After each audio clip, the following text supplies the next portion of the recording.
नाजरीन, आज की इस वीडियो में हम आपको बताएंगे कि बॉलीवुड सुपरस्टार अमिताभ बच्चन ने अपनी जिंदगी में ही वसीयत तैयार क्यों की। अमिताभ बच्चन की वसीयत में किन किन लोगों के नाम शामिल हैं, अमिताभ बच्चन की जायदाद कितनी है, ये तमाम तर तफसीलात बताएंगे हम आपको आज की अपनी इस वीडियो में। बॉलीवुड के नामवर अदाकार अमिताभ बच्चन की वसीयत सामने आ गई।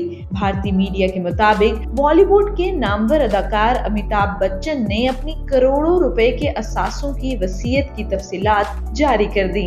अदाकार अमिताभ बच्चन ने अपनी जिंदगी में ही वसीयत तैयार कर ली है, जिसमें असासों को तकसीम कर दिया गया है। अमिताभ बच्चन एक ब्रांड की इंडोर्समेंट के लिए 6 से 7 करोड़ रुपए लेते हैं। ख्याल रहे कि अमिताभ बच्चन 3000 करोड़ भारतीय रुपए के असासों के मालिक हैं और उनकी कमाई का एक बड़ा हिस्सा ब्रांड्स की तशहीर के जरिए हासिल होता है। दूसरी जानिब सलमान खान के वालिद और बॉलीवुड के मशहूर लिखारी सलीम खान ने अमिताभ बच्चन को रिटायर्ड होने का मशवरा दे दिया।